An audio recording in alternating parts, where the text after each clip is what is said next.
Hello everyone and welcome to the program Midday Discourse on Global Television. I am Samuel Odi. Many thanks for joining at this hour. There's a lot of excitement going on in the United States of America given the fact that lots of persons, those that were in support of Donald Trump to win the election, we're excited that yes, he did win, and there's a lot of excitement going on. But a few persons were not happy. There's a family that haven't committed. Someone, killed his family members just because his preferred candidates didn't get to win the U.S. 2024 election that was just concluded barely a week ago. So looking at those angles now, United States of America is it's a world country and a world power country. So, lots of policies and business policies and laws tend to affect, sub-Saharan region, African countries on this other path of the world. So now, on today's edition, we'll be looking at, Donald Trump's second tenure in office and what it means to Nigerian developing economy. I'll be having a conversation around those lines. We'll be looking at the inflation angle, looking at policies, because during his Donald Trump's campaign, he made mention of the fact that he's going to focus more on immigration as well as the policies on inflation that's going on in America at this point. He said he has a whole lot of policies that he's going to, put in place. Now, looking at those angles now, Nigeria and the US have a trade partnership. This year alone, Nigeria have benefited so much in terms of exporting its products to the United States of America. But Donald Trump saying he's going to, close down those angles in terms of goods being imported. He's going to advise Americans rather to buy and use American-used produced products. But let me bring you up to speed with the major talking points we'll be looking at today, and I will be introducing my guests at the course of the show who would help us, understand what it means for Nigerian economy. Looking at those angles now, let's talk about Donald Trump's return to the White House as the 47th President of the United States of America following a dramatic victory over Kamala Harris, brings new questions for Nigeria's economic outlook. Trump's economic policies built around American first, prioritize domestic energy production, tariffs on imports, and pushing for low interest rates. The policies could have a significant impact on Nigeria's economy, particularly in the areas of exchange rates, capital flow, inflation, and immigration. Below, it's an analysis. So below, I'll just be giving you a little bit of analysis. Nigerian economic landscape, the key takeaways. Donald Trump's second term could have sweeping implications for Nigeria's economy. A strong dollar potential, capital outflow from the United States of America, and low global oil price may add to Nigeria's exchange rate volatility, putting pressure on the naira and increasing inflation. Immigration restrictions could reduce remittance flow, while geopolitical shifts might reduce U.S. support for Nigeria's security and development needs. Nigeria's policymakers may need to consider alternative strategies such as fostering regional trade, increasing non-oil exports, and pursuing structural reforms to counterbalance the potential change posed by Trump's policies. A stronger dollar generally makes it more expensive for emerging economies like Nigeria to acquire foreign exchange, potentially straining the Central Bank of Nigeria's effort to stabilize the naira.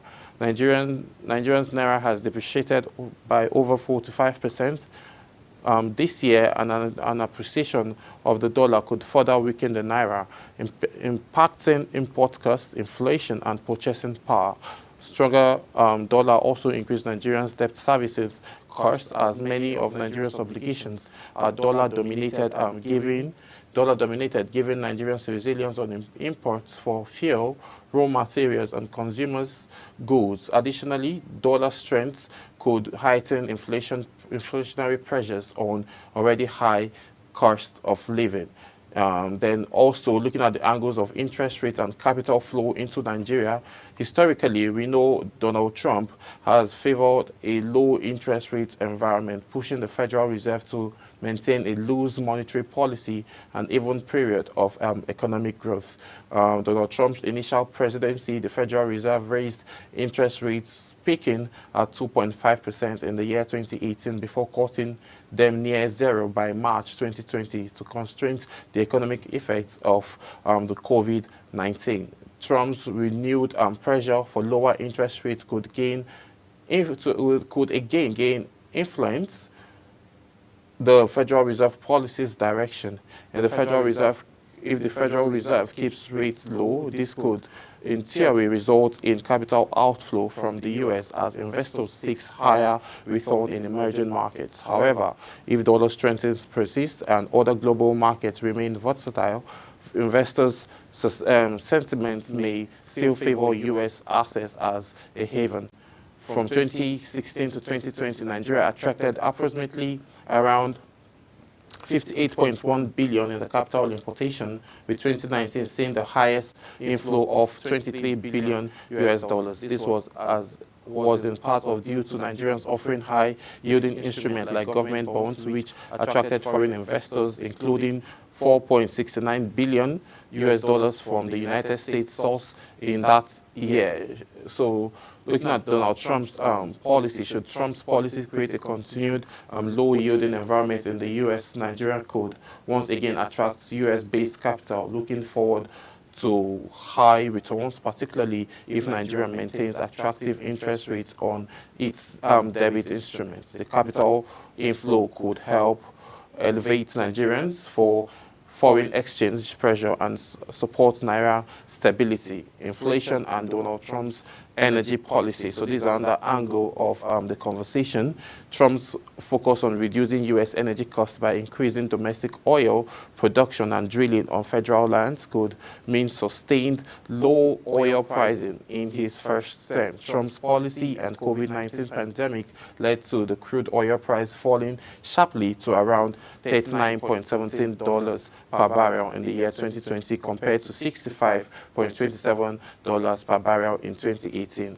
As Nigeria heavily relies on oil exports for government revenue and foreign exchange, prolonged low oil price could impact budget stability and government spending with knock-on effect on inflation and economic growth. Furthermore, Trump's proposed tariff on imports, including a 60% tariff on Chinese goods, could raise inflation within the U.S., which might trickle down to Nigeria by increasing the cost of imported goods and components. Since the U.S. is among Nigeria's top trading partners with over 2.2 trillion in imports and 2.8 trillion in exports, in the first half of 2024, a U.S.-led price increase could influence Nigeria's inflation through costlier imports of essential goods like machineries, pharmaceutical, and agricultural products. The trade policy trade policy and Nigerian exports to U.S.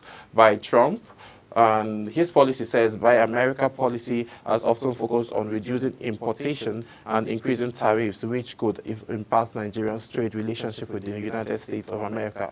In the first half of 2024, Nigeria recorded a trade surplus with the United States of America, with imports at 1.9 trillion and exports at $3.1 trillion. With all Trump's tariff policies discourages U.S. importations from Nigeria, this could negatively affect Nigerians' export earnings, particularly for the sector like oil, minerals, and agricultural produce. A decrease in exports to the U.S. might impact Nigeria's current economic balance, further complicating its exchange rates. So these are what we're looking at, and the angles on how all of this is going to, affect Nigerian. And then we'll be looking at the fact that we've had a whole lot of surplus trade in the first quarter of 2024, which is basically on exporting from Nigeria to the U.S. So we are going to be looking at other angles of trade agreements and social, and also looking at the angles of border restriction, given the fact that the president made mention of the fact that he's going to focus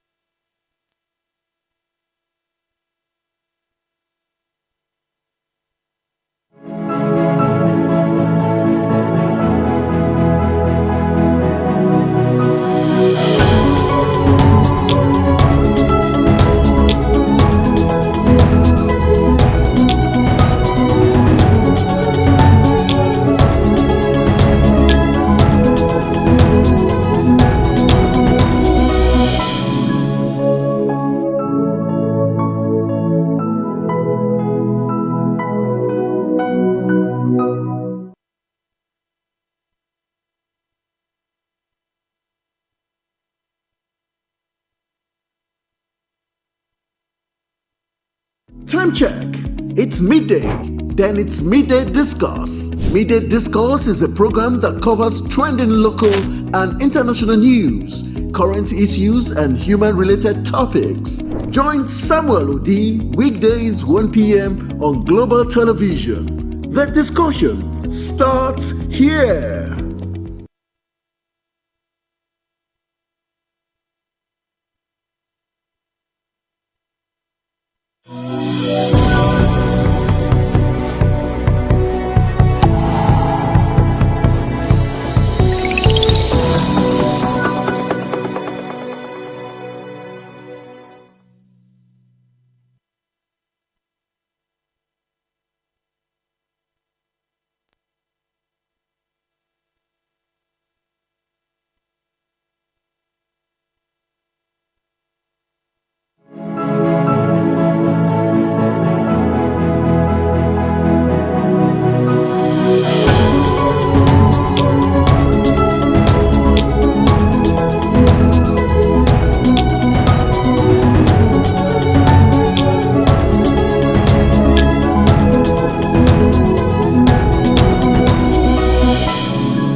Many thanks for staying with us. Sorry we had to go on that quick technical break, but now we would be having the conversation proper.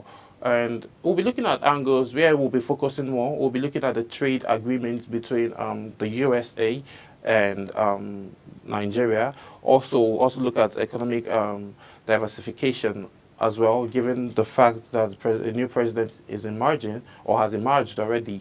We'll also look at investment opportunities, within Nigeria for U.S. companies and all of that. We'll also be looking at trade barriers that might arise. And then we'll also look at Nigerian-U.S. relations as well. That is about talking about bilateral relationship between Nigeria and the United States of America. And then we'll also have a conversation around Nigerian economy, looking at our current economic state, looking at inflation, looking at food inflation, looking at the monetary policies, looking at all of those angles on today's edition of the program. We'll also talk about African growth and opportunities that lies, within Africa, given the fact that we have the United States of America has a new president. Also talk about infrastructural development.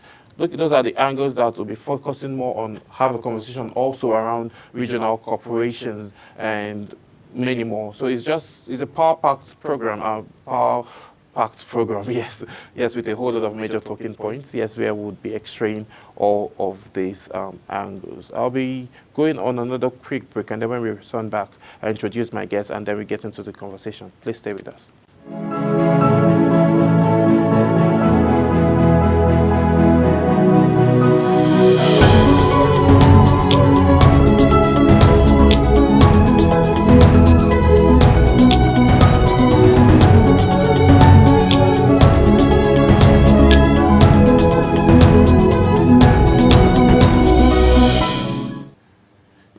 Many thanks for staying with us. Now I have my guest who is joining virtually.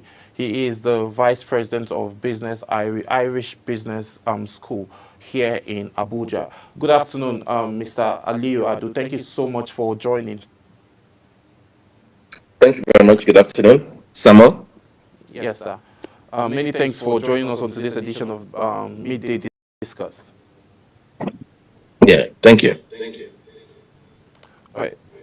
Now, it's no longer news that Donald Trump emerged as the 47th president of the United States. A whole lot of persons are, in the US are enjoying and are having fun because of that, or due to that effect. Here too in Nigeria, some persons are happy that he emerged president, but some are having concerns in line with his policies, immigration laws, that he made mention that he'll be focusing more on, given the fact that he's looking to, change a lot of things that the still President Biden, some policies that he put in place that he feels is not helping America grow and all of that.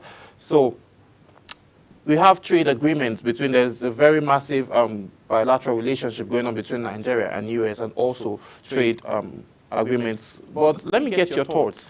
Um, what's your reaction to Mr. Donald Trump Jr. emerging as the president of United States?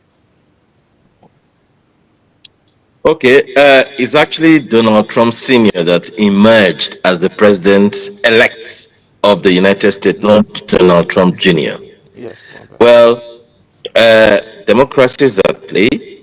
That's what the Americans want. They want, they like Donald Trump because of his policies on immigration, his policy on the economy. You can't fault the Americans. That's what they say. That's what they want. Kamala Harris ran, but they felt that Donald Trump would do a better job. So he has been elected as the next 47th president, or the 47th president of the United States of America. That's a democratic decision, and that's what the Americans want. Thank you. Okay, looking at those angles now, well, the democracy have spoken in United States, and soon he'll be, he'll find his way back down to the White House. Now, let's talk about the development, the impact on Nigerian economy and Nigerian developing economy. Let's look at the impact on Nigerians' trade with USA, and with opportunities or challenges that have risen from these agreements. Now, talking about trade agreements now, how do you think African continent's free trade agreements can impact Nigerian and US trade opportunities that we've had, looking at the fact that in the first quarter of 2024, we were able to generate over a trillion from exporting goods to the United States? Very good. We should do more of that, of exporting goods to the United States, especially cash crops. That is where we should focus. We should move away from oil.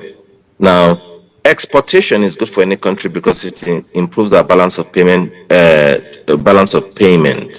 for the country. So that is very good, and we encourage that.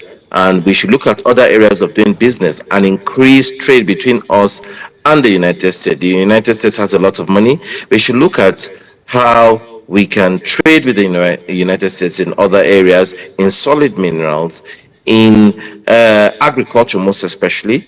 I just finished a summit, Nigerian Diaspora Investment Summit, which I am a founder and a member.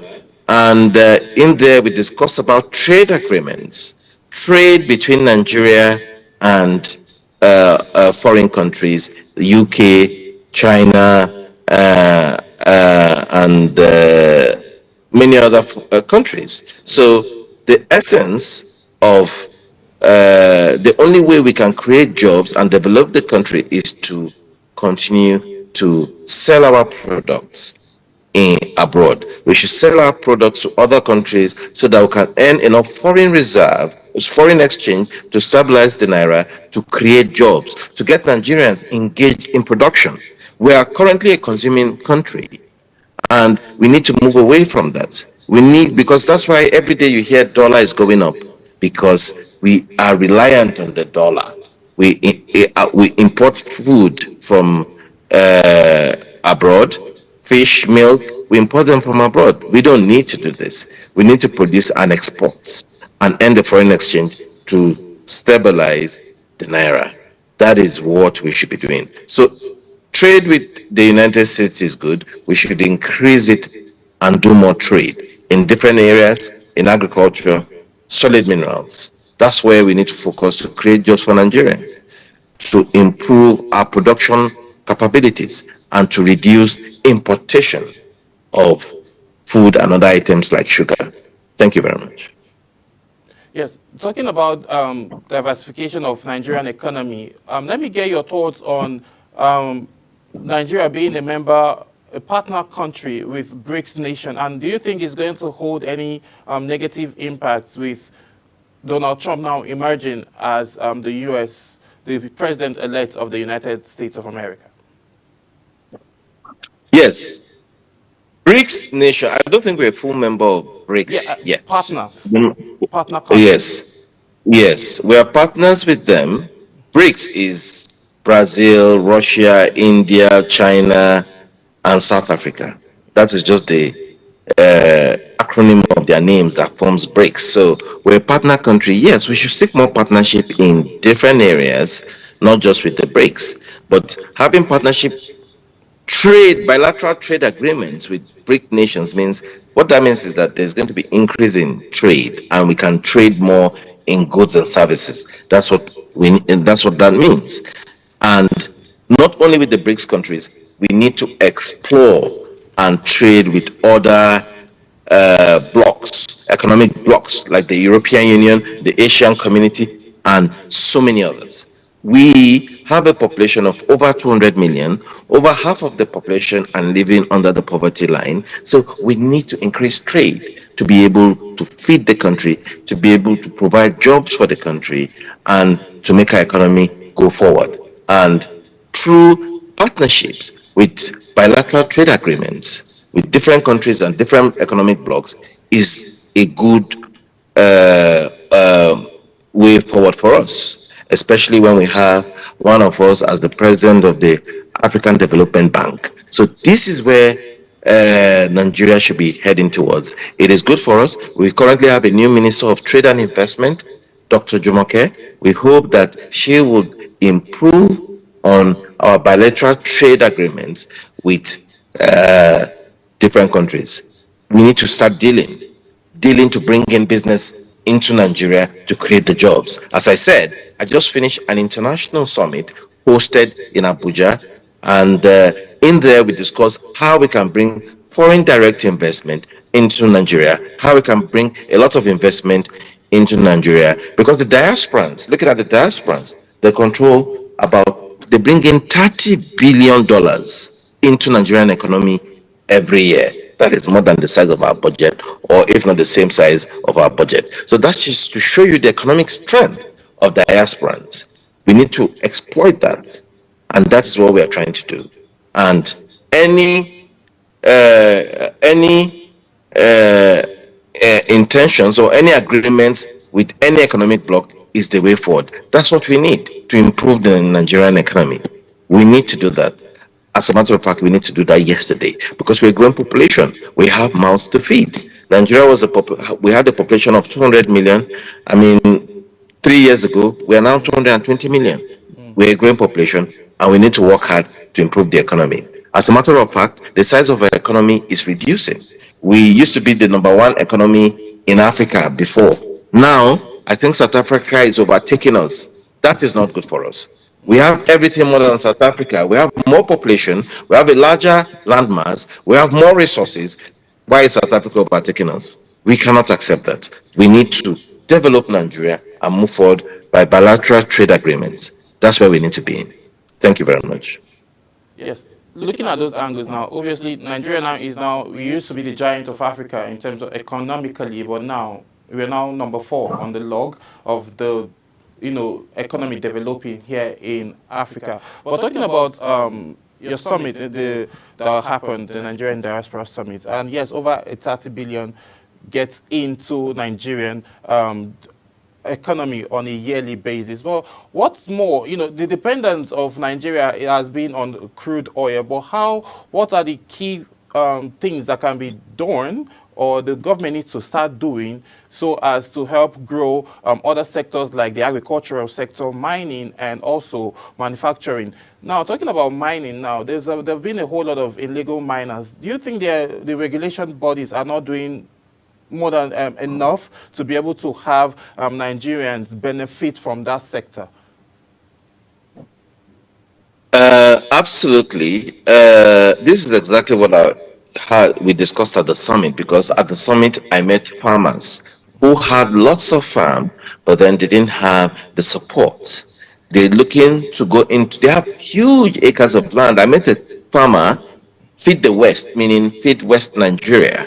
I had the farmer that had 250 hectares of land farming corn, but they do not have the support, the tractors to, help them do mechanized farming and mechanized agriculture.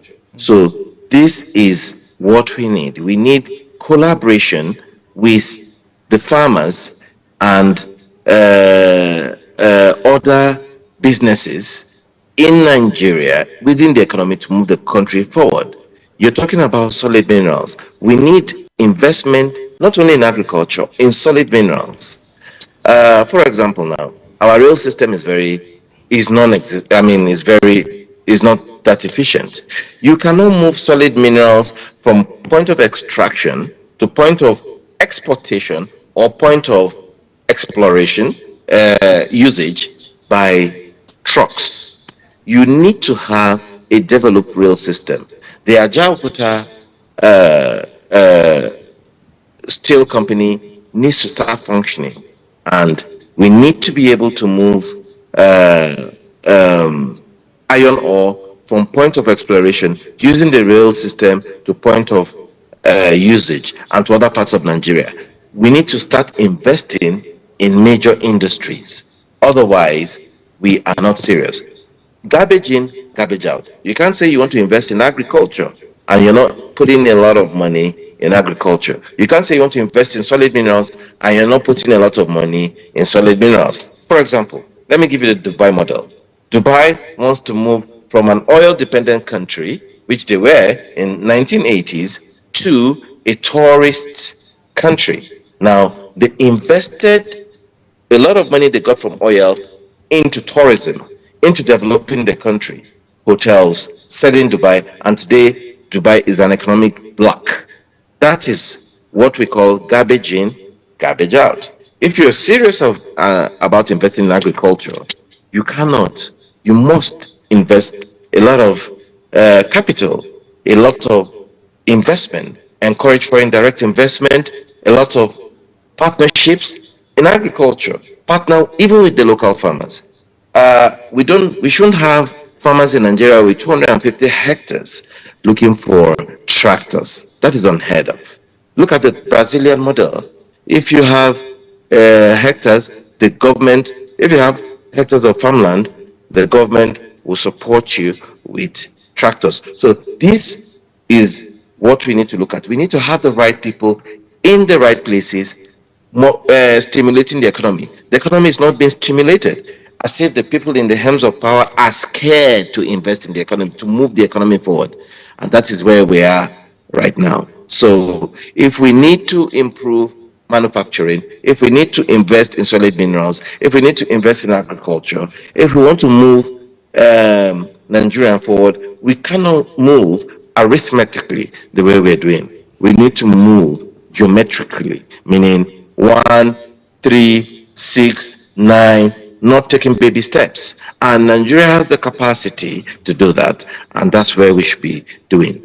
We shouldn't be, still debating how do we move our solid minerals. Nigeria is a very blessed country. A lot of people come here, foreigners, and take our resources, our gold, our helium, and take it to other countries unchecked. The customs are not even doing their job properly.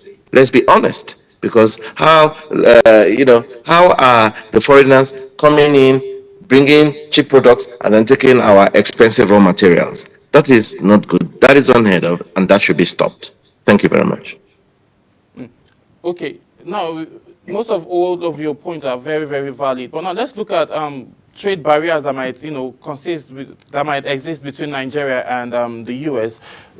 How can all of this be addressed? And in terms of looking at bilateral trade relationship between Nigeria and the US, looking at it majorly from the policies of President-elect Donald Trump Sr., who made mention of the fact that he's looking at his current administration to focus more on America, buy America, and use America. Yeah, focusing more on America is what Donald Trump wants to do, and focusing on Nigeria is what we should do. But that does not stop the countries from trade. There's what they call the concept of comparative cost advantage, meaning every country specializes in a product which they are very good in the production or in uh, growing of the good, like agricultural goods, for example. So what we need to do is to specialize in the areas like agriculture and the goods we can grow, and enter into bilateral trade agreements to remove barriers to trade. Because if I'm in a bilateral trade agreement with a specific country, that means the barriers to trade will be removed or reduced. That's what bilateral trade agreement is all about. And that's what we need to enter into America. While America is protecting herself, which it should, it also requires other countries' goods and services to succeed.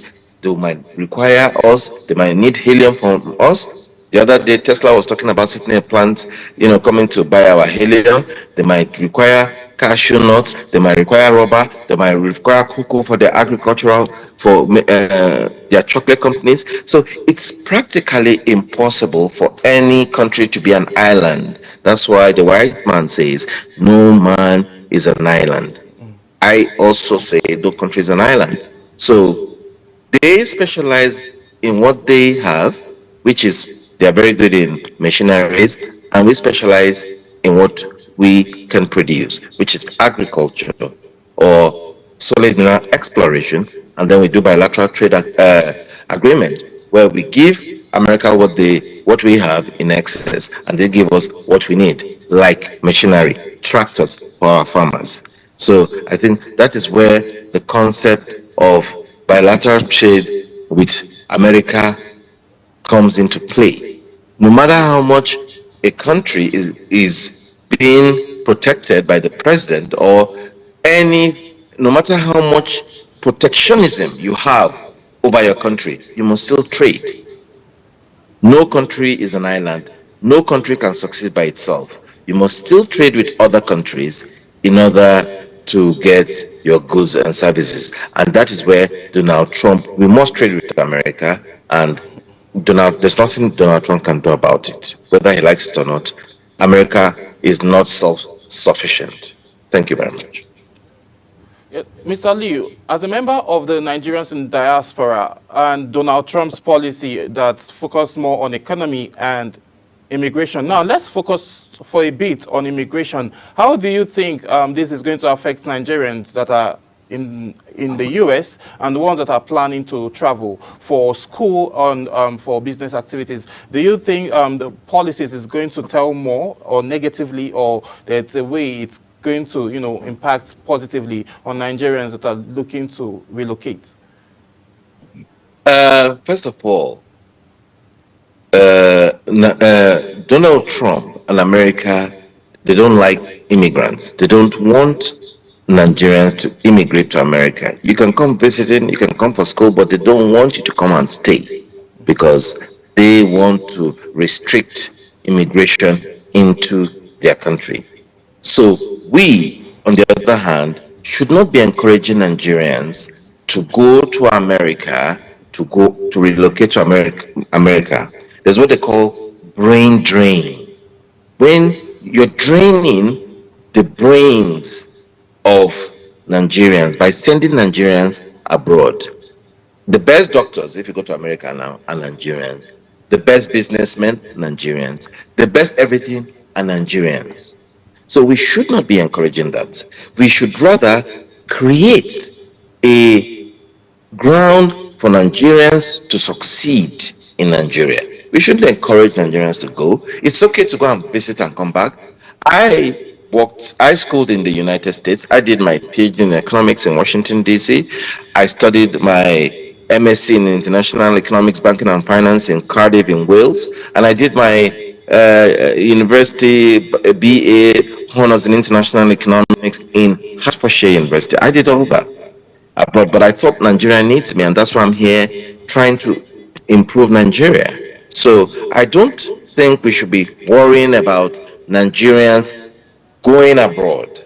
That should not be our focus, or immigrating abroad, or encouraging Nigerians to immigrate abroad.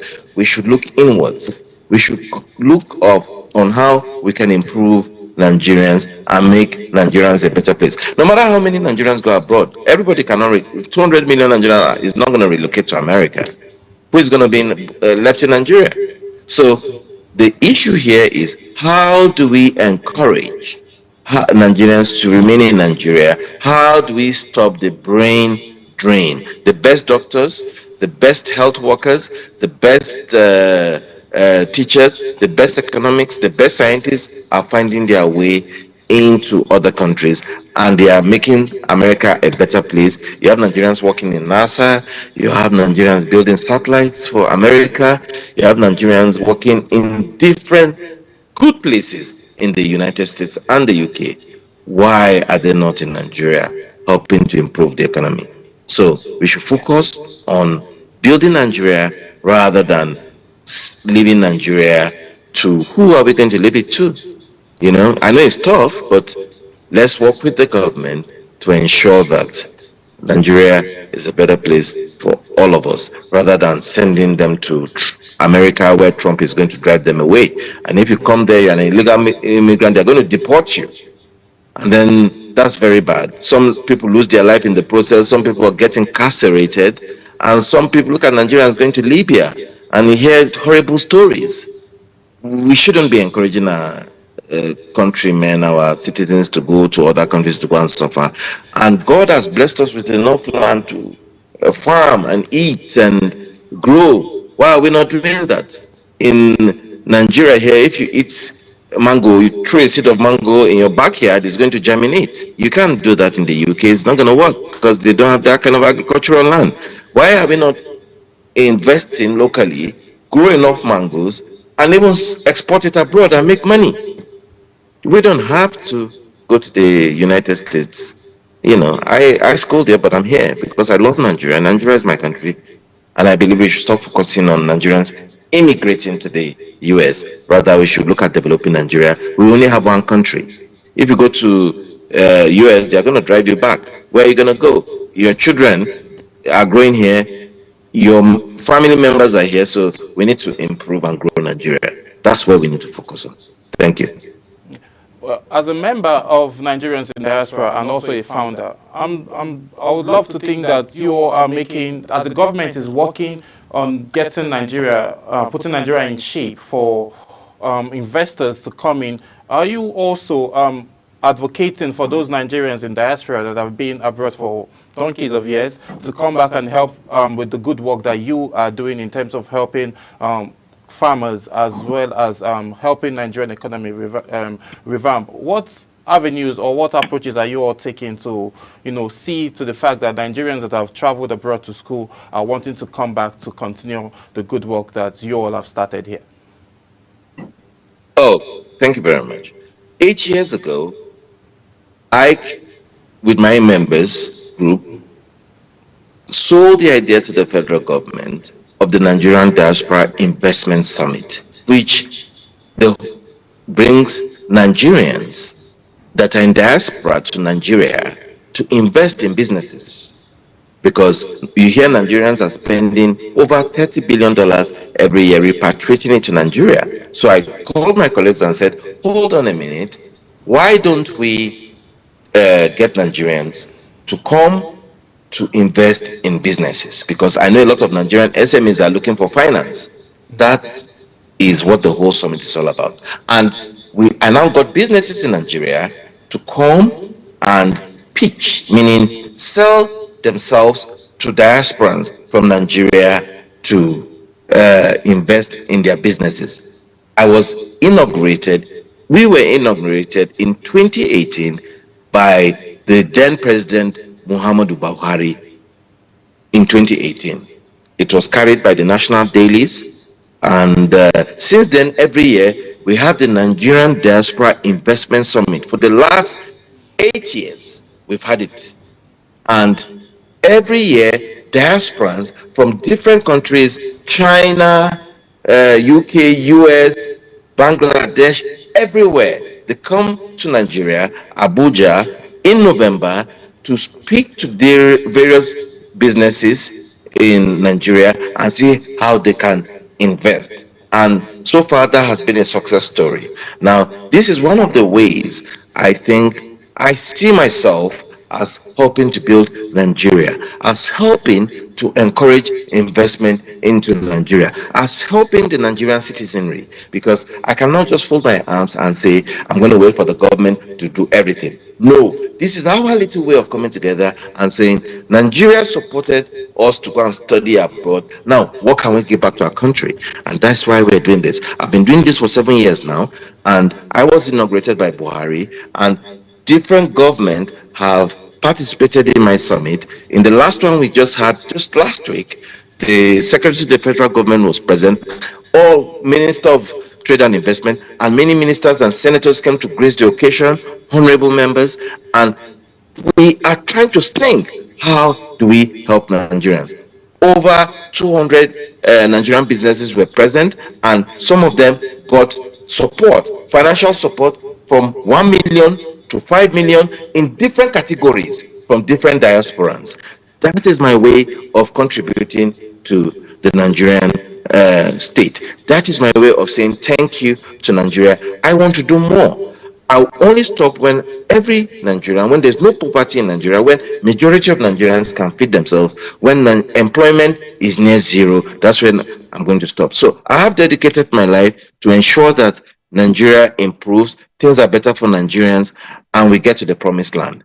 That is why I'm here, and that is why I've been doing this I started this summit with my group, Nigerian Diaspora Summit Initiative. That's my group, about 9 of us, in collaboration with the state government and federal government to provide financing for Nigerians. This is what we've been doing for the last 7 years, and I'm still going to do more. I'm looking for other avenues to support Nigerians in various capacities. Thank you very much. Yes, Dr. Aliu, as we wrap up, what's your final take, given the fact that our monetary policies are being tight, and then looking at the International Monetary Fund meeting that was held in Washington, D.C., and the tax rate that has been increased almost on a monthly basis, what can you say, looking at Donald Trump and other investments now, what can the government do to help make the environment suitable for foreign investment to come into the country, given the fact that our economy is at the verge of going down, but though the government is actually doing what they can to help revamp it. So how can all of this now play a role with the form of getting foreign investment into the country? Okay. First of all, I was in 2 years ago, 2022, I was in a summit in Ireland, part of my Nigerian Diaspora Summit. I've gone around different countries canvassing for Nigerian businesses. I was in Ireland 2 years ago, an offshoot of Nigerian Diaspora Investment Summit. I did that one in Ireland, in Dublin, where we spoke to the various investors, encouraging them to come to Nigeria to invest. And we were told one of their challenges is security. So I'm going to tell you that if you're looking to increase foreign direct investment into our country, then the issue of security is high up in the scale. Security needs to be tackled. We need to tackle insecurity so that will give people enough investors encouragement to come and invest in Nigeria, most importantly. And there should be because anything when investors come, they want everything to be easy for them, especially setting up a company and what have you. Now, this is where the National Assembly members have to come in. They have to go around conversing for Nigerians. They are the ambassadors for Nigerians. And that is what we should expect from them. The senators, the House of Assembly members should go around the world as ambassadors for Nigeria, encouraging investors to come to Nigeria, because not a lot of people know what we have. We are not making enough noise. So we need to do that. And these are the people in the right places to go and encourage investors to come and invest in their constituencies. That is what we need to do, and that is where we should be headed. So if you're looking for foreign direct investment into Nigeria and the ease of doing business, these are the things we need to do. Create more information, tackle insecurity, open Nigerian economy, remove a lot of restriction. Let it not be difficult for people to come here and set up companies. Let the AFCC be everywhere and collaborating with different government agencies in order that people will not be scared to come and invest. If there's anybody, trying to, commit fraud or anything like that, the AFCC should be there, to protect investors. So this is what we need to do. Insecurity is number one. And again, we have to look at our power system. The cost of doing business will be very expensive if people have to be buying diesel and running generators. It's not going to encourage investors. There was a time somebody wanted to invest millions of dollars in agriculture, but because of insecurity and the power situation, they went to invest in Ghana. That is millions of dollars lost to Ghana, as well as millions of jobs. These are the two key areas we need to look at: insecurity and power. These will go a long way into reducing the cost of doing business and promote investment into Nigeria. And I urge the government to look at these two key areas. Very, very important. If we are serious about insecurity, we will eliminate it completely, because so far there's been a lot of improvement, but we need to do more. And also, if we are finding our hydroelectric system is not working, why don't we just go nuclear? Nuclear is a much cheaper, cleaner form of nuclear of power that can power, or windmill, wind energy, or solar. There are so many options for us if we really want to invest. Let's not focus on hydro. Nobody's really focusing on hydro anymore. China is already building the largest hydro, and they built it since, and everybody's going nuclear. So why are we focusing? Why can't we look for wind, solar, and other alternatives, means of energy? Look at state governments should be serious. They should wake up. You can't leave everything to the federal government. Go and generate your own electricity. Go solar, go nuclear, go wind. There's wind technology. Let it not waste, please. So this is where we need to focus if we want to reduce the cost of doing business, the ease of doing business, make it simpler. And if we want to encourage investment into Nigeria, we need to look inward and tackle these key issues. And Nigeria would be looking to become the giant of Africa. Not only the giant of Africa, the giant of the world. We are predicting a 14 trillion economy in the next 5 years. 14 trillion economy. That is in dollars, by the way. $14 trillion. That's what we are. The projection of Nigeria, $14 trillion in the next 5 to 10 years. And today we are just at $500 billion. That is not where we belong. We belong in $14 trillion, where we'll create jobs and so many things for a lot of people. Okay? With that, I believe I have said what I have to say, and I believe one day is one day Nigeria will get there, as long as Nigeria is managed by the right people determined to move us to the promised land. Thank you very much for having me. Yes, thank you so very much, Dr. Aliu Adu, Vice President, Irish Business School, right here in Abuja. Thank you so much for joining us on today's edition of Midday Discuss, and we appreciate all of your input. Thank you very much. I appreciate you. Thank you. One day is one day, like he rightly mentioned, and the projection forecast looking at Nigerian economy, like he rightly mentioned, it's projected at 14 billion US dollars. Hopefully, with right policies and right leaders in place, we would be able to hit that benchmark in the next 5 years as projected. My name is Samuel Odi. Many thanks for joining on today's edition of Midday Discuss. I'll see you all tomorrow. Bye for now.